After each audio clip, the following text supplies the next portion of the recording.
State और head of government और head of state. यानी कि हेड ऑफ गवर्नमेंट में प्रेसिडेंट का क्या रोल होता है, वो सबसे पहले वो implementation of existing federal laws को वो इंपोज करता है, यानी कि न्यू लॉज बनाता है। दूसरी बात ये initiations of new laws and programmes and of the nations, वो न्यू लॉज बनाता भी है और प्रोग्राम्स भी करवाता है कि नेशंस के अंदर जिस तरह के काफी प्रोग्राम्स होते हैं उसको भी ये मद्देनजर रखता है। दूसरी बात के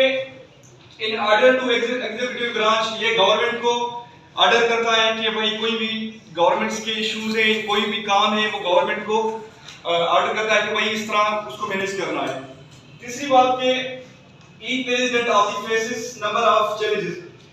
हर एक प्रेसिडेंट जो है वो इश्यूज को, चैलेंज को फेस करता है। असेंबलीज के इश्यूज हो, एडमिनिस्ट्रेटिव के इश्यूज हो, पॉलिटिकल एजेंडा का हो, असेंबलीज के अगर कोई लॉज वगैरह बनता है या कोई इस तरह के कोई भी प्रॉब्लम्स होते हैं, खास करके आप देखते हैं कि पाकिस्तान में किस तरह के मसले होते हैं, कभी बिल नहीं बनती या बिल को रोका जाता है, तो वो भी इसके ऊपर प्रेसिडेंट का काफी रोल होता है। पॉलिटिकल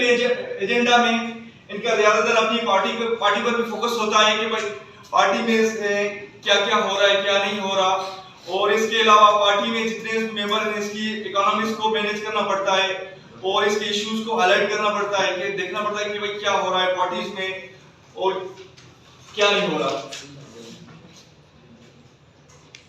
तो इसके अलावा प्रेसिडेंट के लिए खास ये प्रॉब्लम्स हैं कि